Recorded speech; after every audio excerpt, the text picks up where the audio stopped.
Good evening साथियों। आप सभी का बहुत बहुत स्वागत है आपके अपने चैनल पर जिसका नाम है ब्राइट वे वनडे एग्ज़ाम। मैं हूं शराफत अशफाक और आप लोगों का हार्दिक हार्दिक अभिनंदन, वंदन और स्वागत कर रहा हूं। दोस्तों, एक शेर है कि शाखों से टूट जाएं वो पत्ते नहीं हैं हम, इन आंधियों से कह दो औकात में रहें। यहाँ पर कंपटीशन के इस प्रशांत महासागर में आप सभी का बहुत बहुत स्वागत है दोस्तों। और जैसा कि आप देख रहे हैं कि इस समय मेरे ऊपर हेडिंग डाल रखी है समसामयिक घटनाक्रम, यानी करंट अफेयर्स, जो आपके लिए हर परीक्षा में लगभग बहुत ज़्यादा उपयोगी होता है।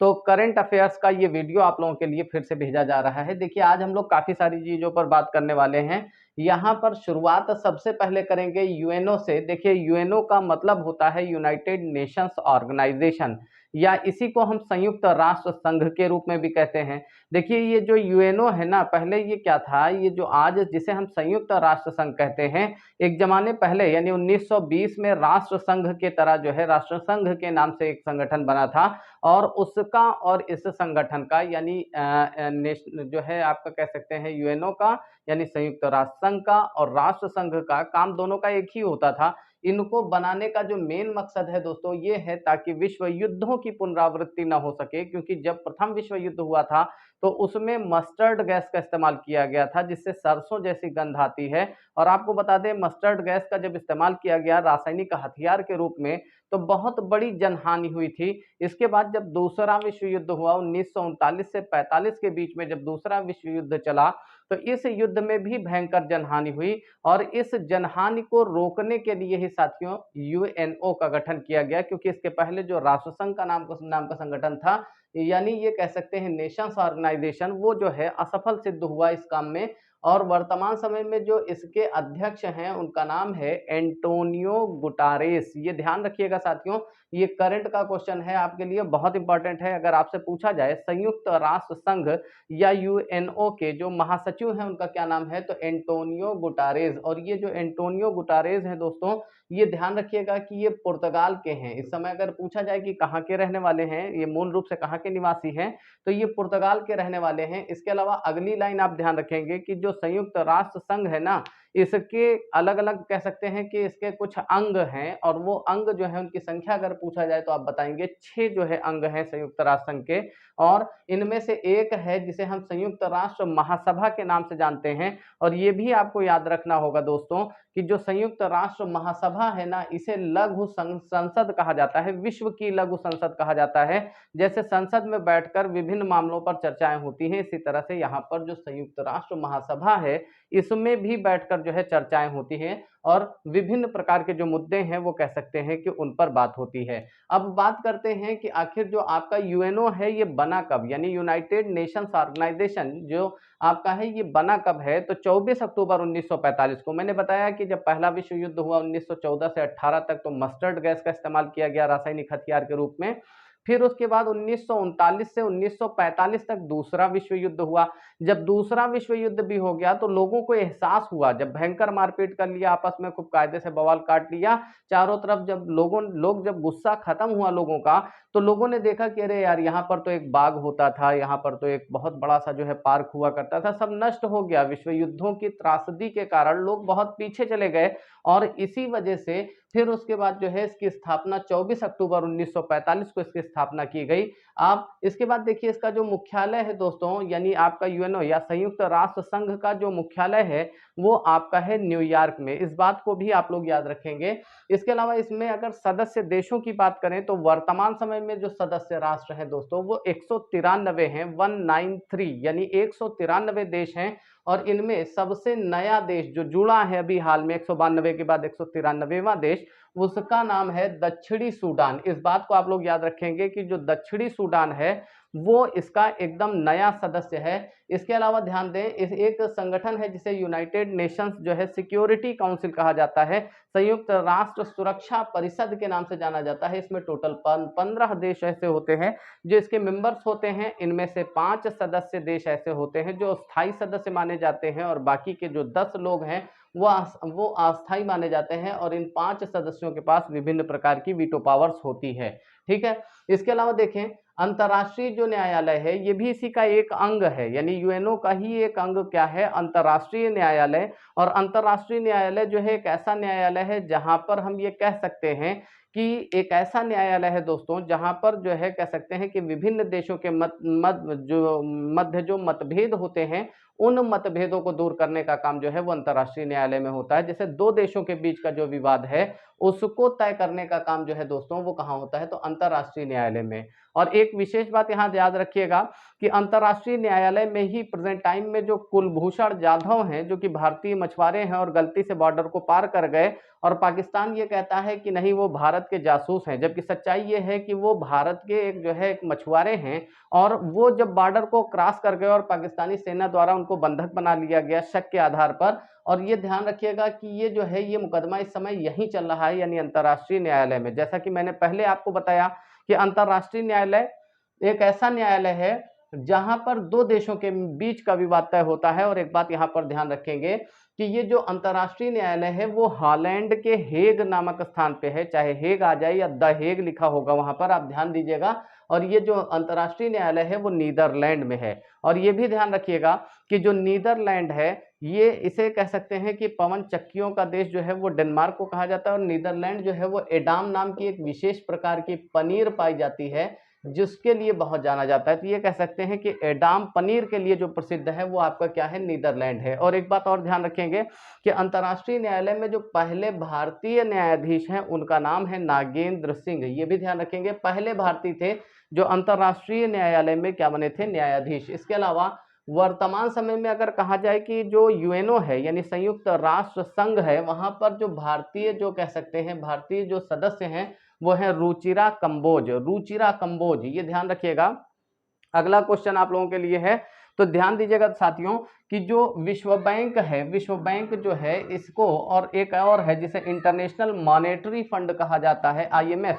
तो आईएमएफ और विश्व बैंक, इन्हें एक संज्ञा दी जाती है, इन्हें कहा जाता है जुड़वा बहन। इस बात को याद रखिएगा कि जुड़वा बहन किन दो बैंकों को कहा जाएगा, तो ये याद रखिएगा, एक तरफ विश्व बैंक है और दूसरी तरफ क्या है आपका, दूसरी तरफ जुड़वा बहन कहा जाता है आईएमएफ को, यानी इंटरनेशनल मॉनेटरी फंड। ठीक है। और ये भी ध्यान रखेंगे कि इसकी जो स्थापना है वो ब्रेटन वुड सम्मेलन से हुई थी। किस सम्मेलन के द्वारा इन दोनों की स्थापना हुई है, एक ही सम्मेलन में दोनों की स्थापना हुई थी, यानी ब्रेटन वुड जो सम्मेलन था उसमें एक तरफ विश्व बैंक की स्थापना हुई और दूसरी तरफ आईएमएफ की स्थापना हुई थी। और ये सम्मेलन जो है 1944-45 में हुआ था, ये भी आप याद रखेंगे। और वाशिंगटन इसका मुख्यालय है। अगर पूछा जाए वाशिंगटन डीसी यानी अमेरिका जो है वो आईएमएफ का भी मुख्यालय है और विश्व बैंक का भी मुख्यालय है। इसको कई सारे मामलों में इसमें कॉमन है। एक तो सबसे बड़ी बात क्या है कि जुड़वा बहन कहलाता है। तो क्यों कहलाता है, क्योंकि एक ही सम्मेलन में दोनों का जन्म हुआ, इसके बाद एक ही वर्ष में दोनों का जन्म हुआ, इसके अलावा एक ही मुख्यालय भी है इन दोनों का।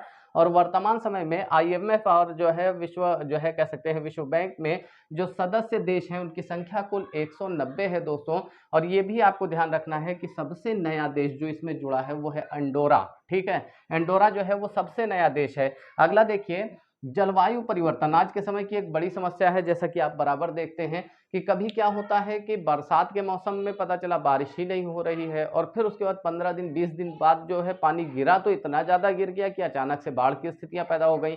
आजकल जलवायु से संबंधित जो समस्याएं हैं उनसे निपटने के लिए एक संगठन है जिसको हम कहते हैं, कार्यक्रम है जो प्रतिवर्ष आयोजित होता है, जिसे कहा जाता है संयुक्त राष्ट्र जलवायु परिवर्तन कार्यक्रम, या इसी को हम कहते हैं COP। ठीक है, कॉन्फ्रेंस ऑफ पार्टीज के नाम से जाना जाता है। और ये 2023 में इसकी बैठक जो हुई है वो आपका कहाँ पर हुई है दोस्तों, तो संयुक्त अरब अमीरात यानी जिसे हम कहते हैं यूएई, जिसकी राजधानी जो है वो अबू धाबी है। इस पर आप ध्यान रखेंगे। अगला क्वेश्चन है दोस्तों, बहुत ही इंपॉर्टेंट क्वेश्चन है, फुटबॉल विश्व कप जिसे आप फीफा कहते हैं। फीफा जिसका मुख्यालय जो है ज्यूरिख में है। ज्यूरिख कहाँ है, तो स्विट्जरलैंड में है, इस बात को याद रखेंगे। इसका आयोजन 2022 में हुआ था, मैंने पहले भी पुरानी वीडियो में एक बार बताया है आपको। तो ये ध्यान रखिएगा कि फुटबॉल विश्व कप 2022 जो है इसका आयोजन कतर में हुआ। तो कतर कहाँ है साथियों, ये दोहा में है। ठीक है, दोहा कतर, यहाँ पर इनका आयोजन हुआ। और इसमें जीतने वाला देश कौन सा है, तो अर्जेंटीना। और एक बात आप याद रखेंगे कि जो अर्जेंटीना है दोस्तों ये आपका डब्बा बंद जो मांस होता है ना, डब्बा बंद मांस, उसके लिए बहुत ज़्यादा प्रसिद्ध है। ये भी ध्यान रखिएगा, अगर आपसे पूछा जाए कि 4 देश दे दिया जाए आपसे, मान लेते हैं एक कह दिया कि ब्राज़ील है, अर्जेंटीना है, और उसके बाद आपसे एक रूस दे दिया और एक आपका कोई और देश मान लीजिए ब्रिटेन ही दे दिया, और पूछा कि इनमें से कौन सा ऐसा देश है जो डब्बा बंद मांस के लिए जाना जाता है, तो ये ध्यान रखिएगा अर्जेंटीना है। और अर्जेंटीना में ही पंपाज नाम की जो है घास के मैदान भी पाए जाते हैं, इसको भी आप लोग याद रखेंगे।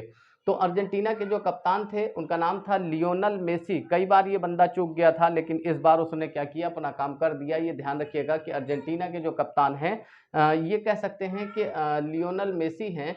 और ये ध्यान रखिएगा इन्फेंटिनो, जो अभी मैंने बताया कि ज्यूरिख में है, स्विट्जरलैंड में है, इसका मुख्यालय ज्यूरिख कहाँ है, स्विट्जरलैंड में है। और हर 4 वर्ष पर इसका आयोजन होता है दोस्तों, ये भी ध्यान रखना कि हर 4 वर्ष पे इसका आयोजन होता है। 2022 में कतर दोहा में हुआ, और इसमें जिस बॉल का इस्तेमाल किया गया, फुटबॉल खेला जाता है ना, तो जो फुटबॉल का इस्तेमाल किया गया उसका नाम है अल रेहला। अल रेहला का मतलब होता है यात्रा, क्या होता है, यात्रा। और इस बॉल को बनाया किसने था, तो एडिडास कंपनी द्वारा बनाया गया था। ये भी आप याद रखेंगे कि एडिडास कंपनी ने इसको बनाया था। अब देखें अगला क्वेश्चन आपके लिए है नोबेल पुरस्कार। अगर बात करें, बहुत ज़्यादा इंपॉर्टेंट है।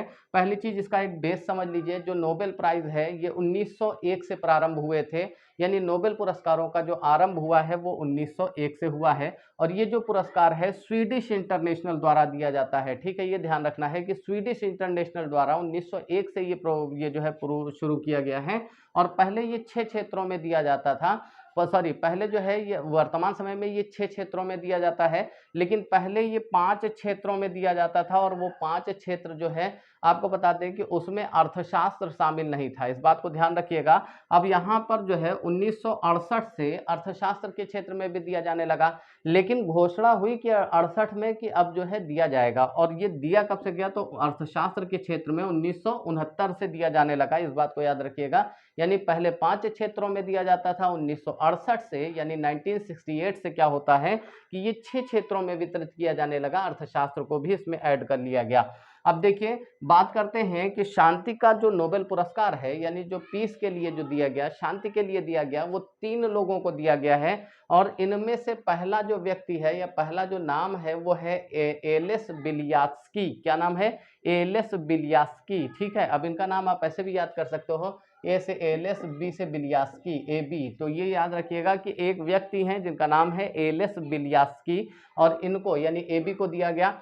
इसके बाद दूसरा जो है एक संगठन है जिसे, जो कि यूक्रेन का है, और यूक्रेन का जो संगठन है उसका नाम है सिविल लिबर्टीज। इस बात को याद रखिएगा, यूक्रेन में रशिया के आक्रमण से यूक्रेन के काफ़ी सारे जो है भाई, जब युद्ध होता है तो काफ़ी सारे आम आदमी भी मारे जाते हैं। तो ये ध्यान रखिएगा कि जो साधारण लोग हैं, जो साधारण लोग हैं वो भी मारे जाते हैं। तो ये कह सकते हैं यूक्रेन में सिविल लोग, चूंकि वहां पर मारे कौन गए हैं, सिविल लोग, तो आप कह सकते हो सिविल लिबर्टीज। ये एक संगठन है जो कि यूक्रेन का है और इसे शांति का नोबेल पुरस्कार दिया गया है। और दूसरा जिसका नाम है मेमोरियल, ठीक है। आप ये ध्यान रखिए कि रशिया जो मेमोरियल जो संगठन है, इसको भी शांति का जो है ये पुरस्कार दिया गया। और इन दोनों या तीनों जो 3 चीजें हैं, जैसे ए बी आपका यानी एलेस बिलियास्की हो गया, दूसरा आपका यूक्रेन का जिसे सिविल लिबर्टीज कहा जाता है, तीसरा जिसे आप मेमोरियल कहते हो जो कि रूस का संगठन है, इन तीनों को ये पुरस्कार दिया किस लिए गया, तो ये ध्यान रखिएगा कि लोकतंत्र की स्थापना करने का प्रयास करने के लिए इनको ये पुरस्कार दिया गया है। इसके बाद देखिए अगला है जिसे हम कहते हैं रसायन का नोबेल, यानी आप केमिस्ट्री की बात कर रहे हैं। ये भी 3 ही लोगों को दिया गया है इस बार, जो दिया गया है यानी 2022 का जो कह सकते हैं नोबेल पुरस्कार है, वो 3 लोगों को दिया गया है। जिसमें पहला नाम जो है वो कैरोलिन बर्टोजी, पहला नाम जो है वो किसे दिया गया है, कैरोलिन बर्टोजी। तो कैरोलिन बर्टोजी को पहला पुरस्कार दिया गया है। दूसरा नाम जो है वो है मोर्टन मेल्डल, तो मोर्टन मेल्डल को दूसरा पुरस्कार दिया गया है। तीसरा जो है वो बैरी शार्पलेस को दिया गया है। और एक बात आपको ध्यान रखना है कि बैरी शार्पलेस ये पुरस्कार दूसरी बार जीत रहे हैं, इसके पहले 2001 में भी उन्होंने ये पुरस्कार जीता था। तो बैरी शार्पलेस को पहले भी रसायन का एक नोबेल दिया जा चुका है, और इस बार भी इन्हें बैरी शार्पलेस को रसायन में ही दूसरा नोबेल दिया जा रहा है। लेकिन पिछली बार जो दिया गया था वो 2001 में दिया गया था, और इस बार जो दिया जा रहा है वो 2022 में दिया जा रहा है। इन लोगों को ये जो सम्मान दिया गया है दोस्तों, ये क्लिक केमिस्ट्री के लिए दिया गया है। ये कह सकते हैं कि परमाणु के जो अणु हैं उन पर विशेष शोध के लिए ये पुरस्कार दिया गया है। अगला देखें, ये ध्यान रखिएगा कि दादा साहब फाल्के पुरस्कार जो कि 52वें नंबर का है, कभी कभी वो नंबर पूछ लेता है, वर्ष हटा देता है और सीधे सीधे पूछ लेता है कि किस नंबर का था। तो इस बात को याद रखिएगा, जो 52वां है दादा साहब फाल्के पुरस्कार, ये सितंबर 2022 में वितरित किए गए थे। और ये भी याद रखिएगा किसे दिया गया है, तो आशा पारेख को दिया गया है। आशा पारेख को ये पुरस्कार दिया गया है। और सबसे पहले जो दिया गया था वो किसे दिया गया था, तो ये कह सकते हैं दादा साहब फाल्के पुरस्कार जीतने वाली जो पहली अभिनेत्री थी उनका नाम था देविका रानी। इस बात को भी आप याद रखेंगे। इसके बाद साथियों अगला है अंतर्राष्ट्रीय जो बुकर पुरस्कार है। अंतर्राष्ट्रीय बुकर पुरस्कार 2022 में जो दिया गया है साथियों, ये गीतांजलि श्री को दिया गया है और भारत की लेखिका है, इसलिए ये बहुत ज्यादा इंपॉर्टेंट है। इसको आप भूलिएगा नहीं, अभी आपके दिमाग में रहना बहुत जरूरी है। तो विश्व, चाहे अब विश्व लिख देगा विश्व बुकर पुरस्कार, या कह देगा अंतर्राष्ट्रीय जो बुकर पुरस्कार है, ये 2022 में किसे दिए गए हैं, तो गीतांजलि श्री को दिया गया है। और जो गीतांजलि श्री हैं ये भारतीय लेखिका हैं। और एक विशेष बात यहाँ पर याद रखिएगा कि इस किताब, ये जो किताब थी, इनकी जो रचना थी वो थी रेत समाधि। क्या नाम था उसका, रेत समाधि। लेकिन अमेरिका के एक राइटर हैं जिनका नाम है डेजी रॉकवेल, ठीक है, डेजी रॉकवेल जो है, इन्होंने इसको अंग्रेजी में ट्रांसलेट किया जिसका नाम बन गया टॉम्ब ऑफ सैंड। तो टॉम्ब ऑफ सैंड के लिए उनको दिया गया है, यानी दोनों को संयुक्त रूप से दिया गया है। एक तरफ डेजी रॉकवेल हैं और दूसरी तरफ टॉम्ब ऑफ सैंड के लिए इनको दिया गया है। और इसी का चूंकि ट्रांसलेशन था रेत की समाधि, तो गीतांजलि श्री को भी दिया गया है, यानी संयुक्त रूप से एक तरफ गीतांजलि श्री और दूसरी तरफ डेजी रॉकवेल, इनको मिला है ये पुरस्कार। अगला देखें, जो ज्ञानपीठ का पुरस्कार है 2022 में 57वें नंबर का था। ज्ञानपीठ पुरस्कार जो है वो 57वें नंबर का था, 57 नंबर का था। और ये दिया गया है दामोदर मऊजो। मऊजो, माँ है, औ की मात्रा है, छोटा ऊ है, जो, मऊजो। तो ये याद रखिएगा दोस्तों कि ज्ञानपीठ पुरस्कार जो 57वां ज्ञानपीठ पुरस्कार है 2022 में किसे दिया गया है, तो दामोदर मऊजो को, ठीक है। इसके अलावा देखिए, एक गणित का नोबेल कहा जाता है, एक पुरस्कार है, सॉरी, जो गणित के क्षेत्र में दिया जाता है, जिसे आप एबेल पुरस्कार कहते हैं। और ये पुरस्कार 2022 में किसने जीता है, तो डेनिस पार्नेल सुलिवन। तो डेनिस पार्नेल सुलिवन जो है, ये बीज गणित के क्षेत्र में उत्कृष्ट योगदान के लिए इनको ये पुरस्कार जो है वो प्रदान किया गया है साथियों। इसके अलावा एक बात ध्यान रखें, जो 75वां बाफ्टा पुरस्कार है ये 2022 में ये दिया गया है, जो सर्वश्रेष्ठ फिल्म चुनी गई है उसका नाम है the power of a dog. The power of a dog को ये पुरस्कार दिया गया है। और कौन सा पुरस्कार है, तो 75वां है। कौन सा है, तो बाफ्टा पुरस्कार है। किस फिल्म को दिया गया है, सबसे अच्छी फिल्म किसको माना गया है, तो the power of a dog को माना गया है साथियों। इसके अलावा अगर आपसे कहता है कि सबसे अच्छा अभिनेता उसमें किसको माना गया है बाफ्टा पुरस्कारों में, तो विल स्मिथ को माना गया है और किंग रिचर्ड को, संयुक्त रूप से दो लोगों को माना गया है।